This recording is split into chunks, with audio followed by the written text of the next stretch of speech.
What's up, guys? Now, if you're like me, when you first started on your self-development journey and you realized you wanted to take responsibility for building your life and improving who you wanted to be, and you just weren't happy with where you were at, the first thing you did was hop on YouTube and you searched for tactics. In my case, it was like I wanted to figure out how to make money and I wanted to figure out how to be good with girls. So I was learning all these tactics on how the best opening lines for picking up a girl, or the best text to send, or how to not appear needy, or the systems and steps to building an appropriate sales funnel that converts business, or whatever the case may be. It was always these tactics, and it's like I never really got the results, and like other people were getting results, so why was I not getting results? And I wanted to point this out to you guys because this is why your tactics aren't working. It's not that tactics themselves are bad. You need tactics, but they are completely surface level. So I'll give you an example. So think about, like, guys will ask, like, what's the best opening line to pick up a girl? Like, walk up to a girl in public and get her number or something like that. And they'll say, what's the best opening line? And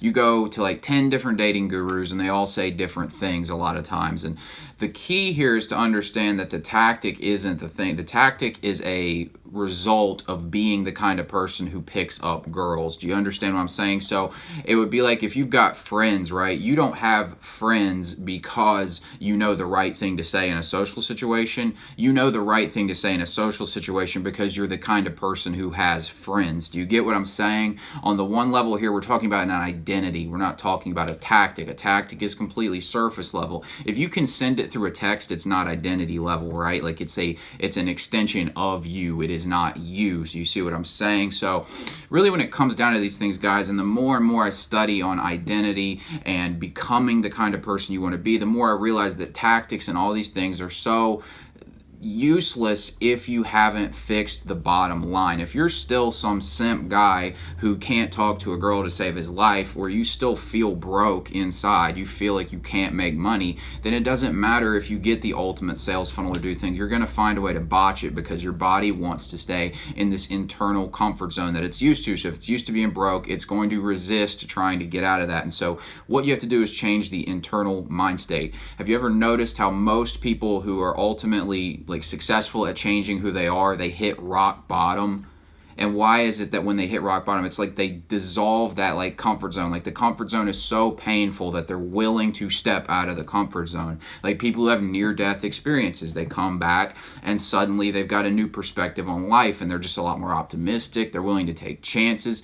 It's because they have done something so dramatic that it has broken them out of the comfort zone and there is no going back. This is why a lot of old customs in like tribes and things like that, they'll take the guys out into, like when they turn like 13 years old or something, they'll take the boys out into the woods away from the women and children, and they'll do these like tribal rituals to basically transition them from a boy to a man. It's this symbolic transformation to put them in this position that alters their psyche forever.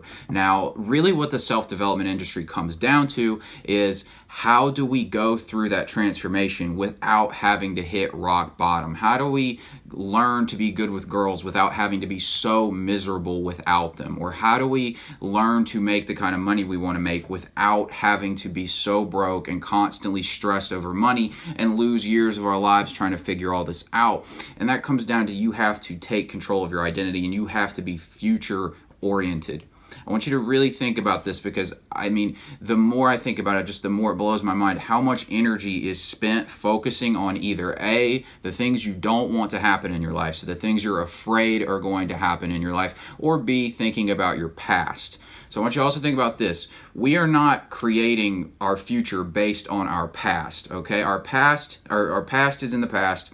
We're in the present. We've got our future. And what's actually happening, and this is proven out through science, is we are going down a course based on our future. So whatever it is we're thinking about, we're aiming for that. That's basically like the target. If you're an archer, your future is that target you're aiming at, okay? Now the thing is, some people's target is determined by their past because they are projecting what's happened to them into the past into the future, and so that's why their life continues to be the same. So I want you to really start practicing, like right now, start practicing in an area especially that you want to change your life in, that you're not getting change in. I want you to really think about and just become aware of the story you're telling yourself about it.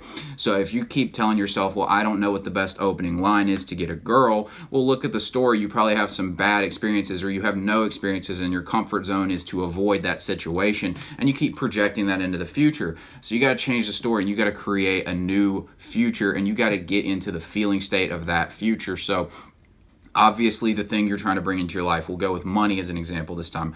You would think that getting the money, you would feel different than you do when you're poor, right? So if you're broke and you want to get rich, obviously you think that in doing so you're going to feel better. So go ahead and feel the feeling state now. Now what happens when you maintain this feeling state and you maintain those correct thoughts is, again, you have now changed the direction you're aiming at, okay? And this isn't a tactic. This is an identity change. And so what happens when the identity starts to change is the tactics just start to come out of you naturally, right? Like the kind of guy who can get laid by any girl he wants is identifying as that guy. His identity sees himself as a very attractive guy who can get any girl he wants, and therefore he just knows the right opening line to say, right? Like back when I used to, when I was like 10, 11-ish years old, I'd been homeschooled for a few years. I'd gotten pretty like introverted in that time, and I moved to a new city.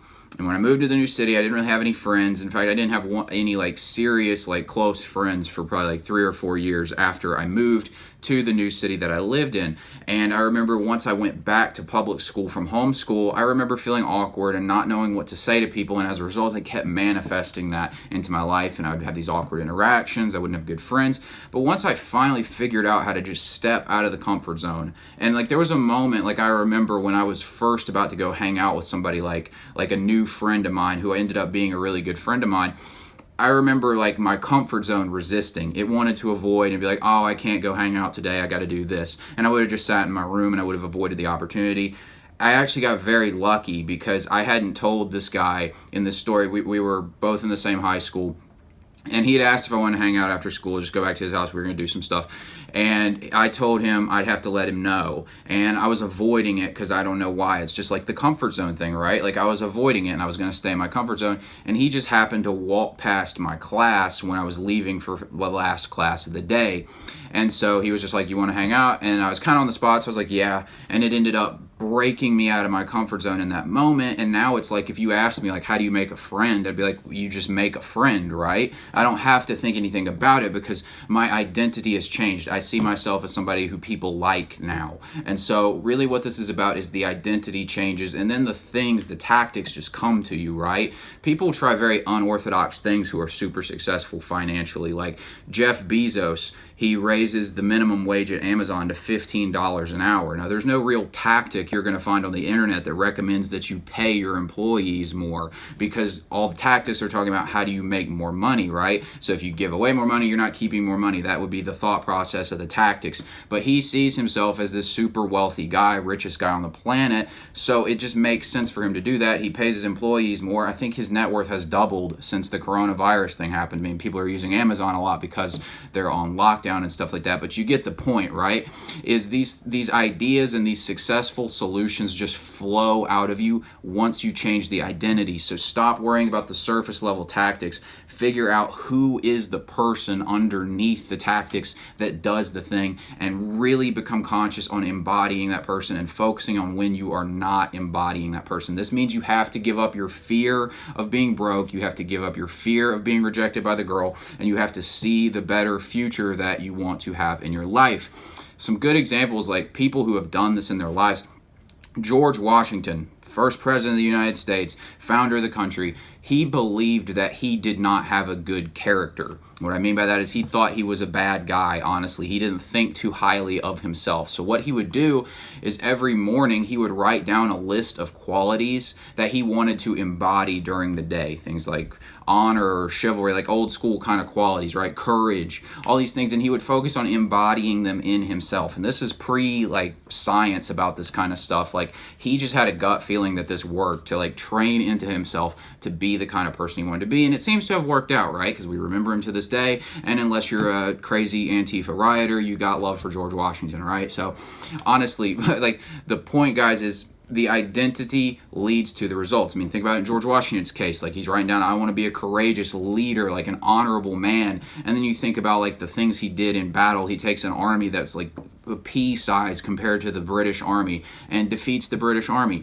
He sends his troops across the Delaware River on Christmas Eve in snowfall. Most of them don't even have boots on, to go attack a bunch of German soldiers who were drunk on Christmas Eve, and he caught them off guard. They made like a 7-mile hike through the snow on Christmas Eve. This is the kind of thing that comes out of you when you identify yourself as a courageous, like honorable kind of guy, right? Like the actions just naturally flow out of the person that exudes that kind of quality. Do you get what I'm saying here? It's about the identity, not about the tactics. The tactics will just come to you. Most of this stuff, you're just throwing information into your brain. We all live on information overload in 2020. So really, it's like you need like a pinprick of the amount of information that you actually like need. Like, how many guys read like 700 books and don't take any action? It's because the identity didn't change. You really just need like one book, right? Like any of these dating gurus will do, any of these business gurus will do. You'll find the right one for you, but if you're not the guy underneath who is that kind of guy, or even fitness, like you'll find the right diet for you. You don't need to try 100 diets. You'll find the right diet for you if you see yourself as the kind of guy who's in great shape. This is what happened to me. I've really only tried one serious diet in my life because I decided I wanted to be in really good shape, and I just happened to find the right diet that worked for me and my lifestyle. It just pretty much found me. I didn't really have to go do any digging. I accidentally stumbled across the diet, actually, and so I've just used it ever since. And it's just an identity thing, guys. So my point here, guys, remember, focus on your identity all day, literally every morning. I have sheets in my room where I like write down, do what George Washington did, and I focus every morning on being that person, being in that scene where I have the things I want. How would I feel? What actions would I take? What decisions would I make? And also, what decisions would I not make that I'm currently making? Because those are the things that are continuing to manifest you forward. And if you watch your decisions closely enough, you'll know what you're thinking, right? Because if you're acting like scared to text a girl, or like you're really like needy about it or desirous, then clearly you're not thinking abundant. You're not thinking, I'm the kind of guy who gets girls. So watch your actions, focus on changing that paradigm, aiming for the future you want. Guys, that's all I got for this one. If you got something out of this video, give me a like so I can reach more guys to the algorithm. Hit the subscribe button and bell icon so you don't miss tomorrow's video, and I'll talk to you soon.